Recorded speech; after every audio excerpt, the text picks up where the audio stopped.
Vida em França. Tempo agora para o magazine Vida em França, igualmente da autoria de Liliana Henriques.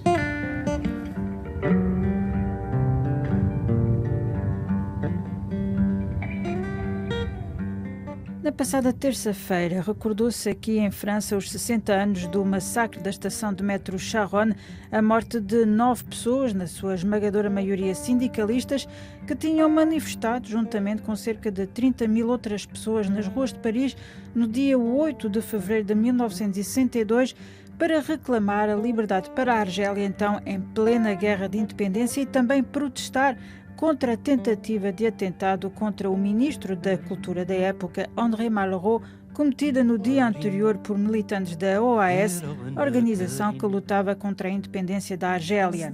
Este dramático episódio da história recente aconteceu num contexto em que estavam a ser negociados o que viriam a ser os acordos de Évian, assinados no dia 18 de março de 1962, pondo fim a 8 anos de conflito entre o colono francês e a Argélia doravante independente. Hoje em dia, as circunstâncias dos crimes cometidos durante este período continuam por esclarecer. O trabalho de história, tanto do lado argelino como do lado francês, dá tímidos passos num contexto em que as feridas ainda continuam vivas. Foi este período que analisamos com Rui Neumann, politólogo e jornalista português radicado aqui em França.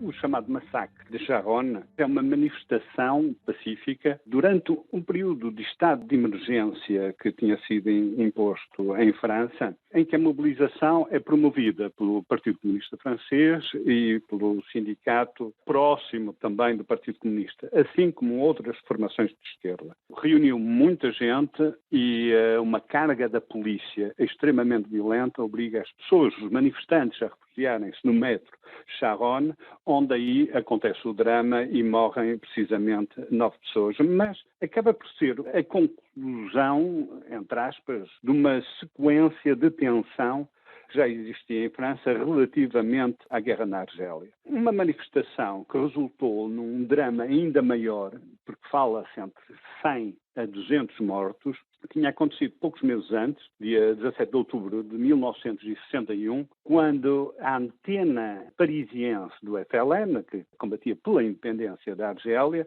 organizou uma manifestação contra o recolher obrigatório imposto pela Direção-Geral da Polícia de Paris, e houve também uma carga extremamente violenta da polícia, que resulta nesse número de mortos. Muitos foram detidos e até torturados depois.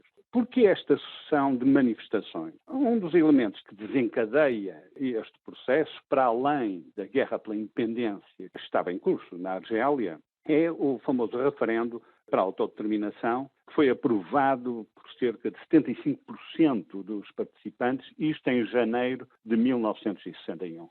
Isto tudo provoca um elan de dois campos, um radical pela Argélia francesa e outro radical pela independência da Argélia. Toda esta alquimia provocou este conjunto de dramas. Quando eu refiro conjunto de dramas, é que a antena parisiense do FLN levou a cabo vários atentados contra as forças de ordem, mas também à criação de uma organização de generais, que é a Organização do Exército Secreto, ou AS na sigla francesa, que pretendia seguir a contracorrente da independência da Argélia. E, portanto, era uma organização terrorista da extrema-direita que levou a cabo muitíssimos atentados, principalmente contra elementos da esquerda favoráveis à independência da Argélia, como também argelinos que militavam a causa do FLN. Há um ponto que eu queria só recordar aqui que cria uma situação de desconforto das autoridades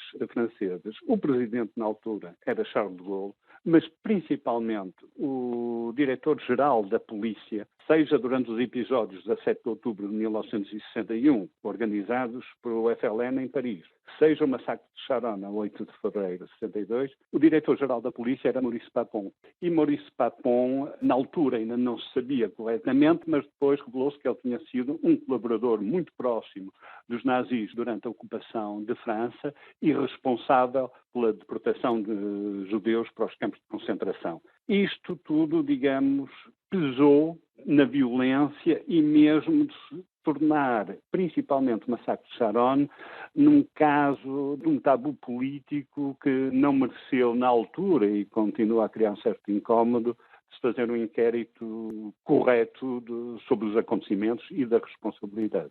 Paradoxalmente, este silêncio e o facto de não se conhecer ao certo o que aconteceu nessa altura não contribuirá também para a extrema-direita conseguir impor, pelo menos numa parte da opinião pública francesa, a sua narrativa sobre este episódio? Sim, pode dar uma abertura, um espaço para a narrativa da extrema-direita, mas aí será o trabalho dos historiadores independentes e do próprio Estado de corrigir esse tipo de ângulo na reconstrução da história. Mas aqui também passaria muito por o trabalho que está em curso ainda entre a França e a Argélia, que devia ser equilibrado de ambas as partes, de forma a esclarecerem todos os pontos, seja os pontos mais negros, como os grandes passos que foram dados neste período da guerra pela independência, mas é uma situação que para a França, tal como eu tinha dito, ainda é um tabu, apesar de a França já ter dado grandes passos, mas também para a Argélia é um tabu. No final da guerra, no início da independência, o FLN também foi responsável por muitos crimes na Argélia, em que dificilmente os reconhece, tal como a França, outros crimes que cometeu, dificilmente reconhece. Alguns estudiosos e alguns historiadores, por vezes, dizem que para saber verdadeiramente a natureza dos factos e analisar de uma forma independente os factos, é preciso passar uma geração. E é nesta fase que está a França e que está a Argélia. Deveria ser ao Estado de abrir os arquivos, de prosseguir com os inquéritos e mostrar a realidade dos acontecimentos.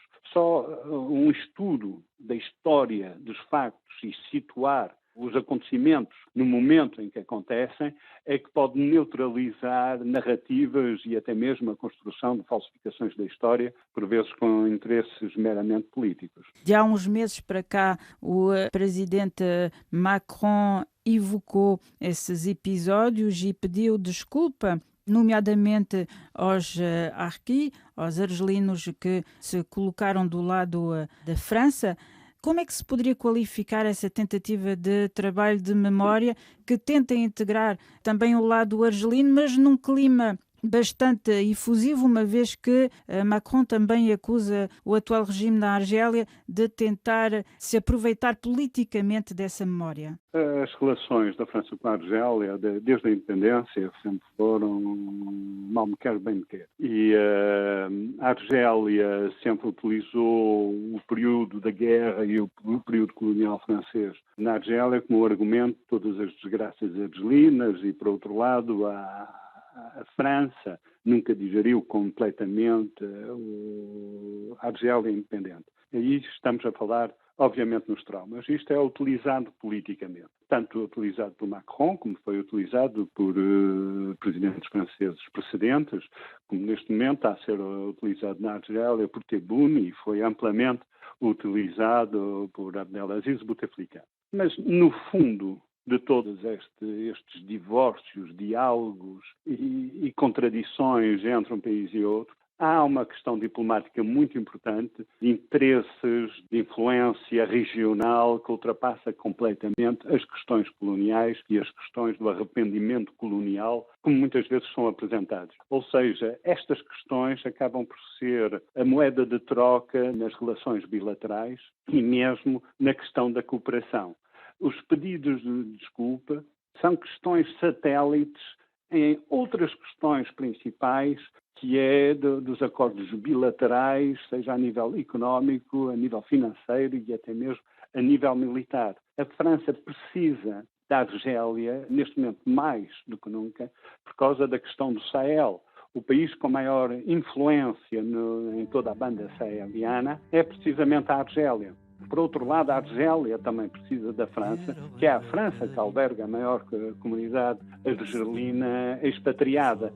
Portanto, Um país precisa do outro e, obviamente, já nem falo das questões ligadas ao gás, das questões da economia profunda argelina, mas são países que têm obrigatoriamente um de viver com o outro e um está dependente do outro. Era Rui Neumann, politólogo e jornalista português radicado aqui em França.